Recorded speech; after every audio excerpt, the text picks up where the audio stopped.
Hi there. Today we're going to be going over the exclusive right to represent buyer form. We will touch on the non-exclusive right to represent buyer form just a touch. I don't want you using it very often. So we're really going to focus today on the exclusive right to represent buyer form. Why you need it, when you use it, how you write it. So we're going to be sharing my screen some. We're going to be going through zip forms and filling out an exclusive right to represent buyer form. And I'm going to tell you all of the things that go into consideration for me when I am working with a new customer and I'm converting them into a client and I'm ready to start doing home searches for them and showing them houses. And I'm going to give you some language that you'll be able to put into these just to protect yourself. So the first thing I want to talk about is why we need an exclusive right to represent buyer form. Well, number one, you need it because it's required. The Virginia Real Estate Board says you must have it. And they say you must have it, some sort of agency form filled out with your client at the time of you having a substantive conversation about a specific property. So let me give you a couple of scenarios here about what I would consider a substantive conversation about a specific property. So when this new law came out, everybody was like, everybody's got to go all the way to the far end. And they're saying, so I've got to get a form signed for every single person who comes through an open house? No, you do not. Because unless you have a substantive conversation about that property, you have not met the standard for needing to have a disclosure in writing for a party. Okay. So if they're coming through the open house and they say, oh, I like it. How many bedrooms are there? Oh, there are 3 bedrooms and there's 2 baths. That is public record. That's on the MLS sheet. That's on Zillow, Realtor.com. I would not call that substantive. Okay. Somebody else may. I do not. If they say, how old is the roof? And that's in the listing information that the listing agent has already provided, not substantive, in my opinion. If they say, I noticed that the chair rail is incomplete in the dining room, would the seller be willing to finish that? Now we're getting into substantive conversation. Now I'm having to ask the seller if they will or won't do something. Now we're beginning to ask questions that could become part of the negotiations of a sale of the home. So now you are starting to hit substantive questions. You know what I would do? I would say, you know what? I don't know, but I can find out for you.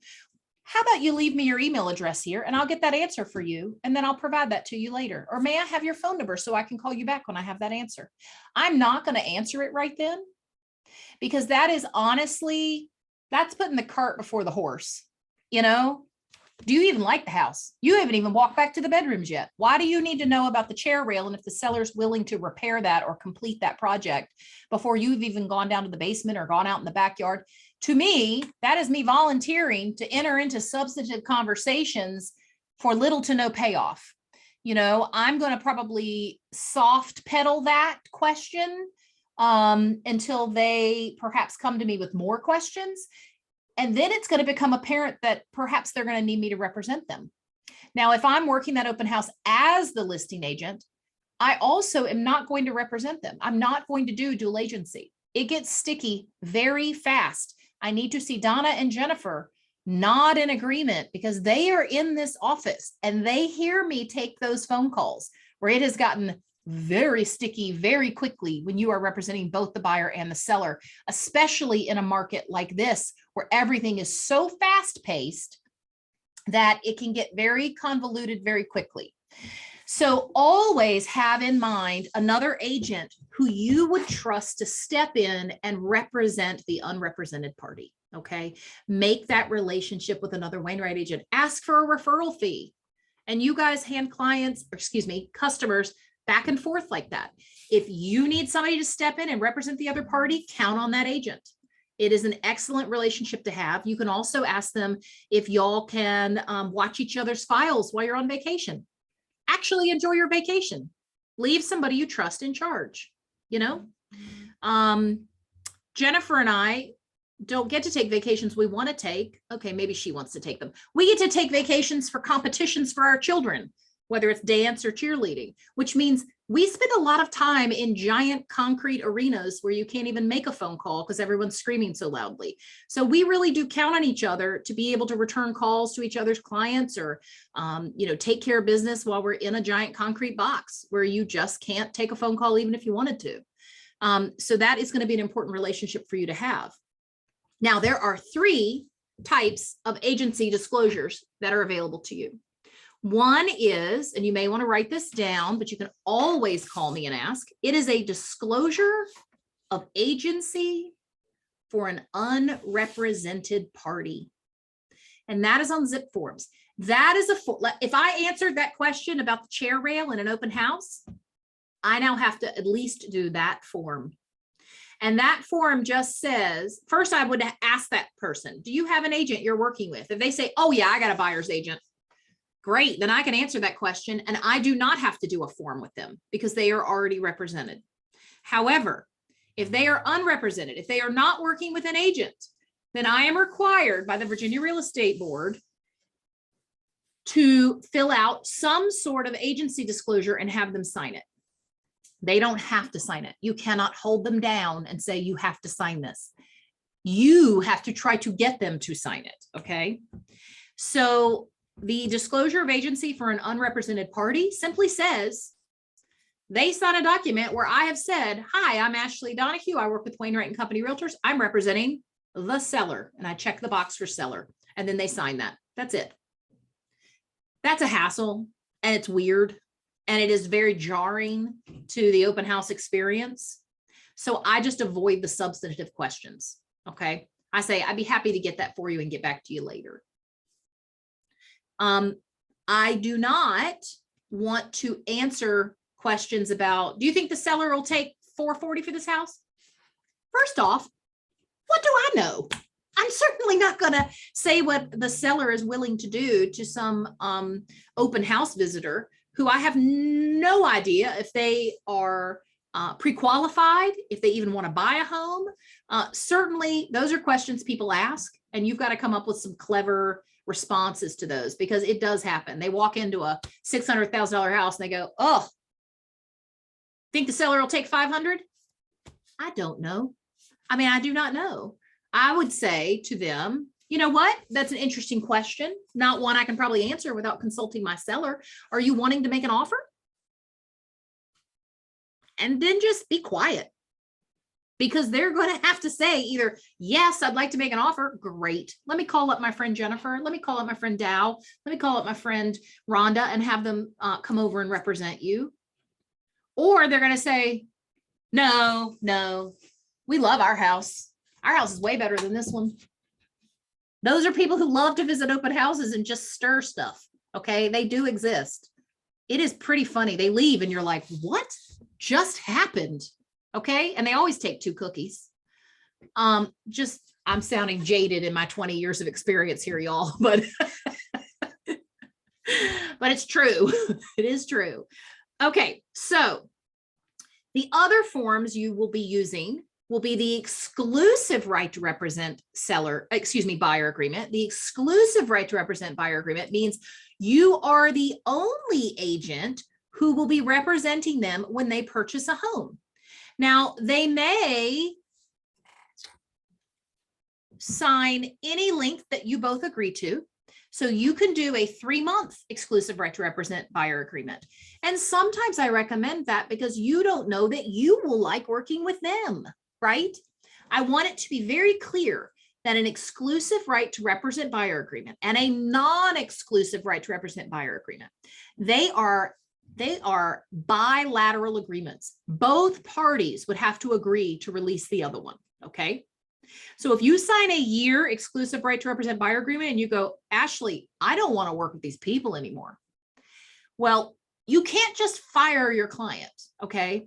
Now, I can reassign them to somebody else, but you tell me why I would want to do that. Why would I want to take someone you don't want to work with and shoehorn them off on somebody else because they're difficult, you know? So you may want to consider how much time you're going to put on that exclusive right to represent buyer agreement.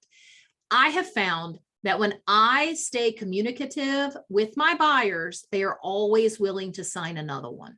Okay. So I will do a 3-month. Sometimes I'll do a 6-month. In this type of market, I will likely do a 6-month agreement because it's going to take us that long or more.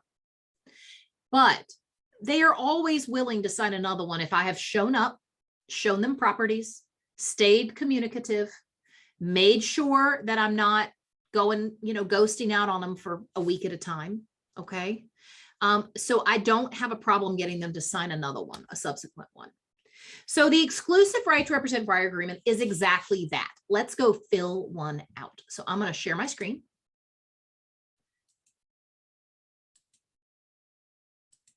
Now I am here in Zip Forms. I'm going to go into the Forms library. And if you do not know, we have multiple libraries in the Forms library. So I'm in Zip Forms here. It's going to default to the Roanoke Valley Association of Realtors list of forms. This is where I'm going to spend 90% of my time, okay, is in this RVAR list of forms. You may toggle, though, to Virginia Realtors. Virginia Realtors has a host of statewide standard forms. And you can find some niche or specialty forms in here, like a possession by seller, if the seller is going to have to stay in the home post-closing. They have a walkthrough inspection addendum here. There are forms here in the VAR library that are not in our RVAR library, but are available to you. You are a member of the Virginia Realtors, so you may use them. We also have the Wainwright library of forms. There are some specialized forms in here. There's a one-time showing agreement. So if you're going to go show a for sale by owner to your buyer, this is the one-time showing agreement, and it indicates the compensation that the for sale by owner seller is willing to pay you. You must have that agreed upon before you show the home. Now, let's focus on what we're teaching today. So I'm going back to the Roanoke Valley Association of Realtors list of forms. I'm going to go here in the search for name. I want you to be careful with this search field. Frequently, I have people reach out to me and say, I cannot find the subject to sale contingency form. That's because they are typing subject and they're looking for it and it's gone. That's because whoever, I don't know who, decided to name it SUBJ period. So if you type subject instead of SUBJ, you're not going to find it. You can see it disappears there because that's not the name of the form. I don't know who did that. It was not a good idea, but this is just my hot tip. Just type the first couple of letters. That's all you need to type. So if I'm going to look for the coming soon addendum, I'm just going to type a couple of letters and then it's going to come up. So in this case, we're going to look for the exclusive right to represent buyer agreement. So I'm just going to write EXC and let's see what I can find here. I've got the exclusive right to represent buyer agreement. I have the exclusive right to represent seller agreement, also known as the listing agreement. I have the listing exclusion form. And that is when you take a listing, but your seller has said, I do not want this on the MLS. Okay. I cannot let my XYZ family member know I'm selling the home. I cannot let my boss know I'm selling my home. Okay. So they could list their home for sale and have it not on the MLS. You could still have a yard sign. It just won't be on the MLS and therefore it won't be on Zillow or Realtor.com. But that form is required if you are not going to put it on the MLS, and it must be, this form must also be turned into RVAR so they can keep a copy on record. Now, I also here have the non-exclusive right to represent buyer agreement. I really am not going to get into that today because I don't want you using them. There are a few occasions in which the non-exclusive right to represent buyer agreement are necessary. The most common one is the buyer says, I don't want to sign an exclusive right to represent buyer agreement with you. I work with a lot of agents and I really don't want to tie myself to one agent. Okay. That's fine if that is how you would like to conduct business with your buyer. I'm telling you that that does not protect you. So when you have a non-exclusive right to represent buyer agreement, you are only going to get paid on homes you bring to that buyer and they don't try to say, oh, well, I already knew about that. A coworker sent me that listing. It can get very dicey with trying to prove that you have earned your compensation. So that one can be dangerous to you. Now, there is a perfectly reasonable use for this, and that might be, I'll tell you this, a couple of years ago, one of our lake agents said, hey, I'm working some clients. They're either going to buy in Roanoke or they're going to buy at the lake. Would you like to work this client with me? You can do Roanoke properties. I'll do lake properties. And whoever sells them a house will pay the other one a 25% referral fee. That was our arrangement. I said, great, sure. So I filled out a non-exclusive right to represent buyer agreement form, and she filled out a non-exclusive right to represent buyer form. Another way to do this, which I realized much later, which would have protected us more, is what I'm going to show you here on the exclusive right to represent buyer agreement. So I'm going to go up here to the exclusive right to represent buyer agreement. Okay. This is the one we're going to fill out today. So I'm going to make sure I have done this and filled this out with my buyer after we begin to have substantive conversations about specific properties. My rule of thumb is I'm going to go show them houses one time, and then we're going to start talking about this form. Okay. To follow it to the letter of the law, I'm already doing it too late, because most likely if I've gone and shown them homes, I've used some of my real estate expertise to their benefit while we've been in those properties, and we have had substantive conversations. So something that goes beyond public record on the home. So I'm okay with that. I'm comfortable with that. It does not follow the letter of the law, but I think it is in the spirit of the law. Now, who knows if that would hold up in a court of law, but that's what I'm working under. I think it would be very awkward and difficult to convince a buyer to sign one of these before I even go show them a house. So that is the way I have been operating under this particular requirement. So I'm going to say that it's today, and this agreement is between the buyer and the firm. So it is not between you, the agent. It is between the buyer and the firm, because it says right here, firm name. Of course, I accidentally put it in buyer number 2. Y'all, I'm supposed to do it perfect every time for y'all, or not, and make you feel better about, you know, humans make mistakes. All right, I'm putting in the firm name here. Okay. Then this next section is saying that I'm going to be called the buyer's agent now as the agent. It means the sales associate who signs this agreement on behalf of the broker. I'm going to go into the buyer's representatives. Representations. It says the buyer represents, but they are not party to another exclusive buyer representation agreement. You have to ask them, have you signed one of these with anyone else? They may say, yeah, but it's expired. Great. They may say, yes, but we don't really like them. Well, again, I'm going to explain to you, this is a bilateral agreement. It is not unilateral. One person may not terminate it or decide to go outside of it. So they're going to need to tidy up their life there. And you do not want to commit a realtor code of ethics violation by poaching them or giving them advice or guidance on how to get out of it. You just want to say, I would love to work with you. Unfortunately, I cannot work with you because you already work with another agent. Please keep my number. Call me and let's go look at houses when that expires. Okay. I'm not going to say something like when you find yourself not in an exclusive right to represent agreement with that agent, or if you can find a way out of it, or if they no longer represent you. All of that is like a wink, wink to go figure out how to terminate your agreement and then come work with me. So I'm just going to stay extra classy and just say, when this expires, call me. I would love to represent you. I'd love to show you houses. Okay. You guys may have some questions about that. I am happy. Oh, Rich is adding that there's an agency here at the lake that uses only non-exclusive right to represent. And I understand that. I understand when you're dealing with lake folks, and Anastasia, I'm going to get to you, I promise. When you're dealing with lake folks, you may not even be meeting them in person for a long, long time. So we had an agent at our lake office get bit real bad on one of those. And he had a non-exclusive right to represent buyer agreement signed. And what I told him was, that's absolutely fine. but I would want you to flip them into an exclusive right to represent buyer agreement within 30 days, solely for the purpose of protecting my agent. Okay. So if you would like to start with a non-exclusive, perfectly fine. But I want you to flip them into an exclusive right to represent buyer agreement. It protects you.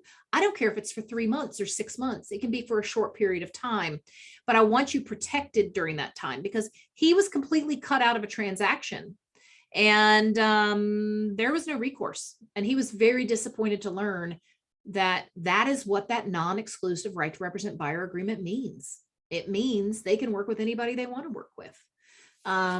And if you bring a home to them and they ultimately end up purchasing it, yes, you brought the home to them, but that does not necessarily establish procuring cause. Someone else could have sent it to them. Even if you're the way they found out about it, procuring cause, which is who has earned the commission, is who started and ended an uninterrupted chain of events that resulted in the sale of that home. Then going to look at one other home with another agent would interrupt that chain of events. So a non-exclusive right to represent buyer agreement is just certainly not going to protect you enough. So you can start with a non-exclusive, but I want you then to flip it into an exclusive. Let Anastasia ask her question. Yes, Anastasia. As I'm aging, I cannot see things as well. And where is the button in this software to make the contract bigger? Well, I would love to tell you I know the answer to that, but let me take a quick little look. I don't know that there's software to do that, but I wonder if you hit Control Plus, it would just make it bigger on your screen. It does. And bless Jennifer's heart, she did figure that out for me, but I wanted to know if there's another way or magnifying glass or something. So there is no way to actually change the font size on this document. You will only be able to change your display on your computer. Okay, thank you, ma'am. You're welcome. You're so welcome. And I will tell you, at 2 board of directors meetings ago, there was a conversation about, is the font size adequate? And thank you. Yeah, it's just, and it was not my idea, but it's just, we'll just get to like a 10-page contract. But if everybody can read it, that might be worth looking at. So I think it's worth it. And on this particular form, the second buyer signature, you can't squeeze it in there. Let's see. In here? In this Yeah. spot? Yeah. No. Page 3 of 5 on this form, where everyone signs. See that second buyer line? Yeah. It's hard to squeeze their signature in there. You're absolutely right. Yep. Well, Anyway. And keep in mind, none of these forms were made when we had electronic signature software. So,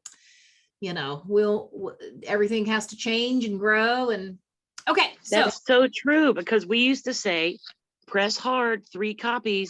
That's right. That's right. Yep. Okay. So let's move on through this document. So we're going to get to the term. This is where it's going to commence when signed and go until when. And this is where I'm going to say, let's just do 3 months, let's run it through 3 months there. Now I will tell you my little tip here is when I'm doing a listing agreement or one of these, I'm going to run it through the Sunday, because I'm going to tell you Murphy's Law is I have this thing end on the exact 90-day mark. And that's a Friday. A house is going on the market Saturday that's perfect for them. So I'm going to run it through a Sunday. So my listing may be 92 days long. And in this case, it would be. So just a little extra Ashley flavor of what she puts on her stuff. Okay. 3, that says broker and buyer's agent's duties. This is what is going to detail what my responsibilities are going to be and what the broker's responsibilities are going to be. And it's going to be, it's going to be performing in accordance with the terms of this agreement, seeking a property at the price and terms acceptable to the buyer, presenting in a timely manner all offers and counter offers, disclosing to the buyer all material facts related to the property or concerning the transaction, because this buyer's agent only is concerned about the buyer. They have to treat the seller and all customers honestly, but their duties are obligated on them for the buyer's representation. So I want you to constantly be asking yourself, who do I work for? Who do I work for? And if you work for the buyer, that is who you need to be making sure you are representing at every step. So the last one is account for in a timely manner all earnest money received in which the buyer has or may have an interest. This is where you are in violation of your agency relationship with your buyer if you have indicated that the settlement company is going to hold it, but you don't follow up and make sure it was received. So whenever you have a contract ratified where the earnest money deposit is going to be held somewhere other than with us, I want you to go to your email. I want you to set up a scheduled email that says, "Hi, Allison at XYZ Settlement Company. Would you please confirm for me that the earnest money deposit has been turned in for 123 Sesame Street?" And then I'm going to hit schedule send, and I'm going to schedule it for 3 days from now or 5 days from now. When it's on the tip of my mind, I'm going to go ahead and do the thing I need to do, which is the email. 4 or 5 days from now, I'm in a totally different headspace, y'all. Obviously, another process there would be to put a reminder on your calendar or a reminder on your phone to send that email. But for me, I got to just do it. So I'm going to set up that email, and I'm going to hit schedule send, and I'm going to schedule it for 4 days from now or 3 days from now or 5 days from now. And I'm just going to get confirmation through email that the settlement company has received the earnest money deposit. Okay. You guys throw up a hand. I can't really see you right now. So throw up a hand or just start talking if you have a question. Now we're going to get into the buyer's duties. And this section at the top here, before we get to section 4, talks about that the broker and the buyer's agent are going to keep everything confidential. Okay. And then we're going to get into the buyer's duties. The buyer is going to work exclusively with the broker and the buyer's agent. They're going to pay the broker directly or indirectly. They're going to comply with reasonable requests. They're going to supply pertinent financial or personal data. That's why when I ask my buyer, "Hey, are you going to have the $18,000 in cash to bring to closing to be able to purchase this home?" They're not allowed to say that's none of your business, Ashley. It is absolutely my business.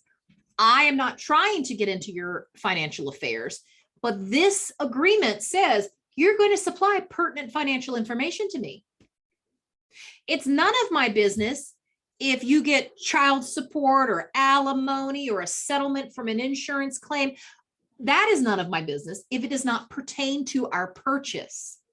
But if it pertains to our purchase, I need to know it, and I'm allowed to ask it, and you have to provide me the information. Same with personal data. I have to be able to say, who am I putting on this purchase agreement? Who am I writing in as buyers? Will it be both of you, one of you, 3 of you? Who's it going to be? And then they also have to inform me if their intent is to occupy the property as a principal residence. And that is going to mortgage fraud. So it is important for mortgage companies. They have to know, sorry, y'all, I got off the screen. There we go. They have to know if the owner is going to be an owner occupant or not. Okay. And then we're going to keep the buyer's agent informed of any factors that may impact their ability to fulfill the terms of the purchase agreement. So they have to tell me if they've lost their job. They have to tell me if something has happened that's going to impact their ability to close. And they have to cooperate with me to establish hours to view the properties and consult with me before visiting any real property as described. Now, what I'm going to do is I'm going to say, y'all, you go to as many open houses as you want. Here is a fat stack of my business cards. This is awkward to talk with you about, but if you go to an open house and you purchase the home through that agent there, or if you go to an open house and you have a substantive conversation with them about that property, and then we choose to purchase it, I may not get paid. I know that seems unfair. So you can just do me a favor, hand them one of these cards or tell them you're working with me. And then that will ensure that they can't cut me out of the transaction and I will be paid. Okay. Y'all, you got to have the conversation. You have to educate them. You have to tell them. And for the first 5 years I was doing this, that felt a little, I don't know, uncomfortable to talk about how I get paid. I don't know. I guess this goes back to being a teenager or a middle schooler and being like, I'd like my parents to drop me off 3 blocks from school because I would like to maintain a fantasy that I am an independent person who lives alone and I do not have parents. Same kind of thing. I wanted to show property to people, but not get into the ishy conversation about how I get paid. Well, you have to tell them how you get paid. They expect for you to be paid. They do not want to do something that would keep you from getting paid. So it doesn't have to be, a hard conversation. You just have to touch on it. You have to say, if you go to an open house or if you call a yard sign, I may not get paid. So would you hand these business cards out when you go to an open house, or would you tell the agent that you're working with me? And if you see a yard sign in front of a home, shoot me the address or send me a picture of the yard sign. I'll get you all the information. And then that agent won't try to not pay me. Okay. And inform all agents whom buyer contacts of buyer's relationship with the broker and the buyer agent. So let's get into what we're filling into these spots. So the purpose, I like to keep the purpose vague. I say acquire real estate. Well, apparently I say acquire free estate. I say acquire real estate. You know why? If I put acquire a residential home, well, what if they want to buy lot and land? I now don't represent them for that because that's not the purpose of this. Okay. What if they pivot and they say, well, we were going to buy a house, but now we think we want to buy land and build. Okay. So I'm just going to say acquire real estate. Now, this is where that story I told you where the lake agent and I were going to work together on a client. We could have used 2 of these. And the exclusive right to represent buyer agreement for me could have said acquire real estate, not at Smith Mountain Lake. And hers could have said acquire real estate at Smith Mountain Lake. And then that buyer can have 2 exclusive right to represent buyer agreements at the same time because they're for 2 separate purposes. Maybe there's someone who can live in Roanoke or Christiansburg. Maybe they have a Christiansburg agent and they have a Roanoke agent. I would want these exclusive right to represent buyer forms to be very specific in those cases when you're talking about territory. And you may even make it specific enough that if it's listed in the Roanoke MLS or the New River Valley MLS, just so that you can be clear on who is going to earn the commission and who's going to work with the client. But if you ever get into situations like that, where it's a little squirrely here as to how the relationship's going to go, just call me and we can brainstorm it and work through it. Okay. Service fee for me, every time my service fee is $0. I am not charging anyone an upfront fee to work with me. And then for brokerage fee, I am going to write in to be paid by seller. And for me, other people do it differently. For me, that's where I'm going to leave it. If they want to see a for sale owner, if they want to buy their neighbor's house, if they want to buy their family member's house, I'm just going to have a conversation with them and I'm going to say, do you want me to represent you on that? If you want me to represent you on that, we may need to alter or amend the exclusive right to buyer agreement. Now you don't have to, buyer. This agreement says I'm going to have to represent you and I'll have to do it for free. I would rather not. I would rather not do it for free. I would rather take you to see this for sale by owner and fully represent you, and I would rather earn a commission. So if this for sale by owner seller does not want to pay me a commission, would you be willing to amend this agreement with me to build in a commission for me? Now, that is not the most protected way to build this. That is how I build it because I pride myself on really intense customer service relationships with my clients. But this technique will bite me in the rear end a couple of times through my career. Now, I feel that the trust it fosters between me and my buyers outweighs that. And I don't get terribly salty when I lose a transaction or I don't get paid because I know I'm doing this for the long haul. I'm doing this technique for my whole career. It will, however, cost me a few transactions where I don't get paid.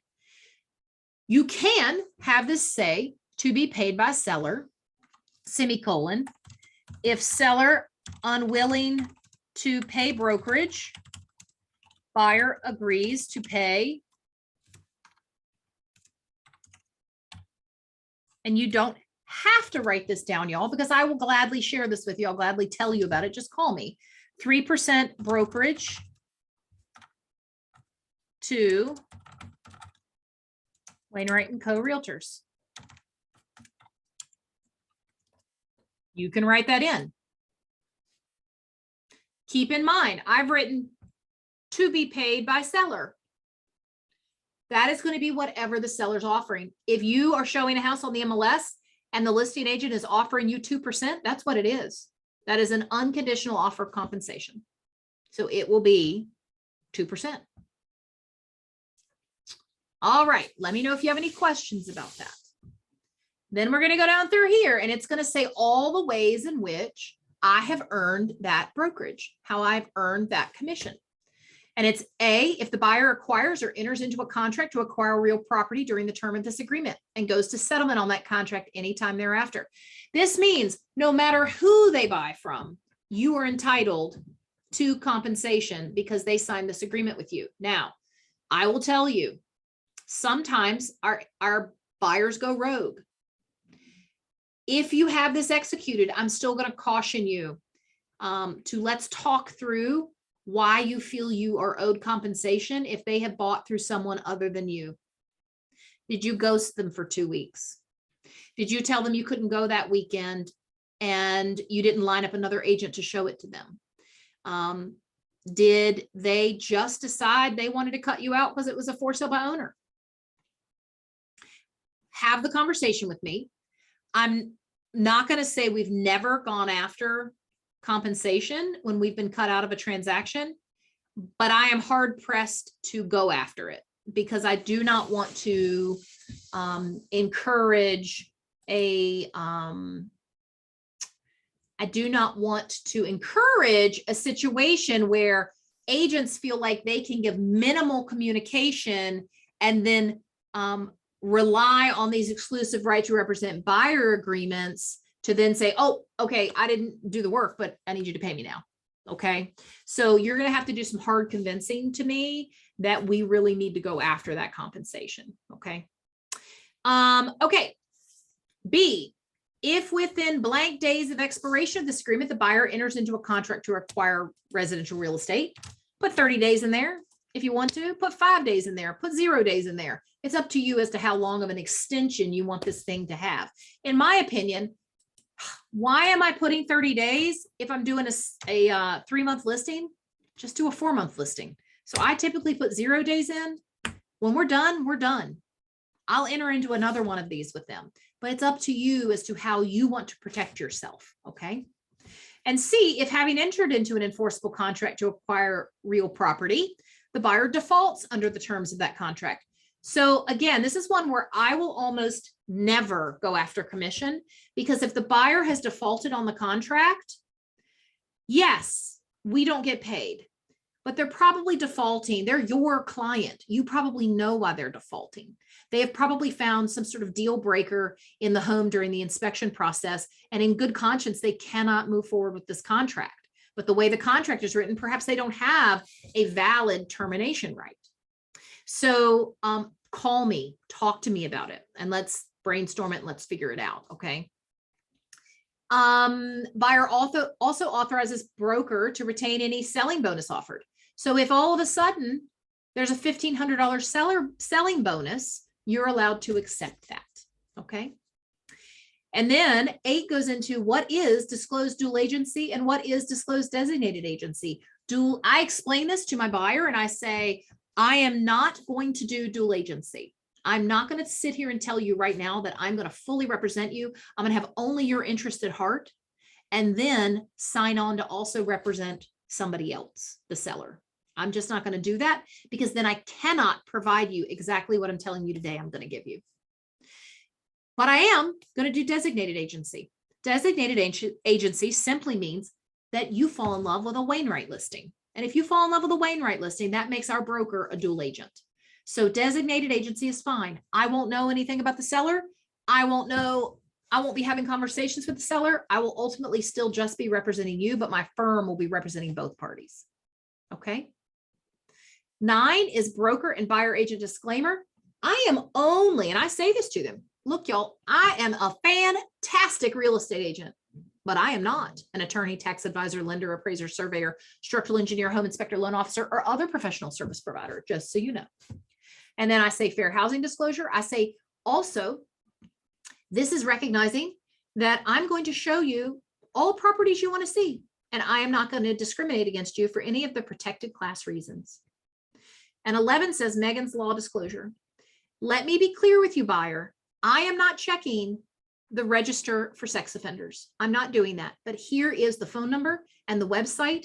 And I would encourage you, if that is a concern for you, before we go look at properties, before we make offers on properties, write down this phone number and this website address, because I'll expect you to do that part of your due diligence. I'm not going to look it up for you. You would look that up yourself. Okay. Don't look it up for them, because the minute you say all clear, the next week, there'll be a new little dot on that map. Okay. So do not look it up for them. Instead, again, be the source of the source. Here's the phone number. Here's the website address. I encourage you to look that up. License disclosure. Has the buyer ever been an active or inactive real estate agent? You have to disclose that. And then you would have to disclose that on any offer you write. It's putting the other party on notice that they may or may not be dealing with a professional as the other party to the contract. And buyer default. If the buyer defaults under this agreement, broker shall be entitled to recover reasonable attorney's fees and court costs. Again, I don't want to go to court. If a buyer has broken this buyer's agreement and gone to work with another agent, why? And I'm going to ask you why. I'm going to say, have you emailed them in the last 2 weeks? Have you sent them properties in the last week? Have you called them in the last week? What is going on? Why did they feel like they needed to go to another broker to receive service? What was happening that they did not feel satisfied with the service they were receiving from you? Okay. And then additional documents and other provisions. Maybe you want to put in here that they can have a termination right if they wish. I used to do that. And then out of curiosity, I used to give them just a blanket termination right. You can terminate whenever you want to, and you won't owe me any brokerage or anybody. And then I decided, you know what? I'm just going to try for 3 months, not putting that in there. I didn't have anybody say boo about it not being in there. So I no longer write in a termination right for the buyer in this document. Because I'm not going to have a termination right. I don't get to just say, I don't want to work with you anymore. I am firing you. You can't. It is bilateral. Both parties have to agree to release each other. Faxes are the same as originals. And then you both need to initial here so that you can do electronic signatures in the future. And that is it, y'all. So I'm going to stop. Oh, there's also a whole page on dual agency and a whole page on designated agency. Okay. Let's see. Oh, I'm apparently a hipster because I say ghosting. Sorry, y'all. And I say cringe. My children would hate that I say both of those things. So who has questions? Who has something to add? We may not even get to the whole second section of our training today. Who's got something to add? Anastasia, do you have something, or is that an old hand up? That is a new hand. Now tell me again, if this is great to hear you explain this form, being with Wainwright, because, when you've been in it for a minute, you've heard different people explain it different ways. So this is great. Number 7, brokerage fee. Yes. I was trained many years ago to put in 3% of the gross sales price. So that's what I always write. Tell me again, what it is you put in that form. I put to be paid by seller, because there are no guarantees they're going to be offering me 3% on whatever home we go to look at. Now, if you put 3% of purchase price, what that means, Anastasia, is if the MLS is offering you 2.5%, then your buyer would be responsible with coming up with the other 0.5%. Oh, good point. I hadn't thought about that. Yeah. And maybe that's your intention. And if that's your intention and that's your business model, that's perfectly fine, as long as you're explaining it well to your buyer. But Sure. it also means if it's land and they're offering 4%, you're only allowed to accept 3%. Thank you, ma'am. You're welcome. You're welcome. Anybody else have a question, or do you guys want me to plow quickly ahead onto customizing an offer? Yes.